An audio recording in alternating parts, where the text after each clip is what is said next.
અનુષ્ઠાન કરવા માટે, એમની રાજીપો પ્રાપ્ત કરવા માટેની દરેક સનાતન ધર્માવલંબીના નવરાત્રિનું વિશેષ મહત્વ હોય છે.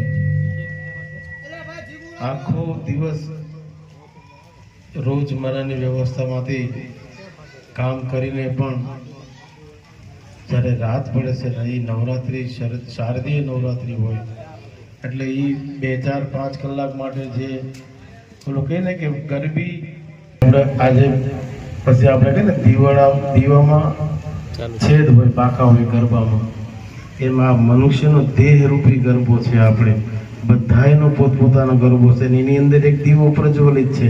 આપણે અત્યારે જીવી છે, હાલી ચાલી છે ને એ દિવ્ય ચેતના કે એ દીવો છે ને એ જીવ છે. એટલે સંપૂર્ણ પ્રેમથી ભગવતીની પ્રત્યે સમર્પિત રહી અને એના 2 આંટા કે 4 આંટા ફરી તો આપણા મનને એમ થાય કે આપણા શરીર રૂપી ગરબાને ભગવતીની ઓળ ગોળ પરિક્રમા કરી અને ભગવતી આપણી આ પરિક્રમાના ભાવથી રાજી થઈ અને આપણને આશીર્વાદ આપે. આપણા કુળદેવી જગદંબા ભવાની જે સ્વરૂપે અલગ અલગ પરિવારોના કુળદેવી છે એમ દરેકના કુળદેવી દરેક પરિવાર ઉપર એટલી કૃપા કરે અને થોડી ઘણી જીવનની મુશ્કેલીઓ આસાન કરે. બાકી આ મનુષ્ય રૂપે આવ્યા છે તો કંઈ ને કંઈ કર્મ તો કરવું જ પડશે. અને જ્યાં સુધી કહે ને શરીર હાલતું ચાલતું હોય ત્યાં સુધી તો ઘરના નથી મૂકતા તો બીજા તો ક્યાંથી મૂકશે?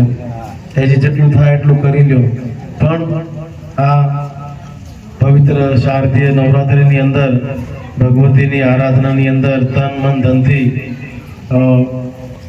સેવા સાધના પૂજા અને જે આપણી પ્રાચીન પરંપરાઓ છે ગરબીઓની એની અંદર ચોક્કસ દરેક લોકોએ પવિત્રતાનું ધ્યાન રાખી અને ભાગ લેવો જોઈએ અને રાસ પણ રમવો જોઈએ. જેમ ભગવાન વૃંદાવનમાં રાધા અને કૃષ્ણજી પણ રાસલીલા કરતા હતા, એ મનુષ્ય રૂપે હતા એટલે કરતા હતા. એવી જ રીતે જે ભગવાન કરે છે ને એ ભગવાને આપણને પણ એ બધી વસ્તુ આપી દીધી છે. એટલે દરેક મનુષ્ય છે ને એની અંદર જે દીવો છે, જે જીવ છે, જે આત્મા છે એ જ આ પરમાત્માનો અંશ છે અને એને 9 દિવસ ખૂબ આનંદ અને કિલોલ કરે છે. એટલે ભગવતીના ચરણોમાં પ્રાર્થના. અહીંયા જે આપણે ઠોળિયાનો મઠ કહેવાય, ચામુંડા માતાજીનું સાનિધ્ય છે, એના બેસણા છે અને ભગવતી અહીંયા હાજર છે.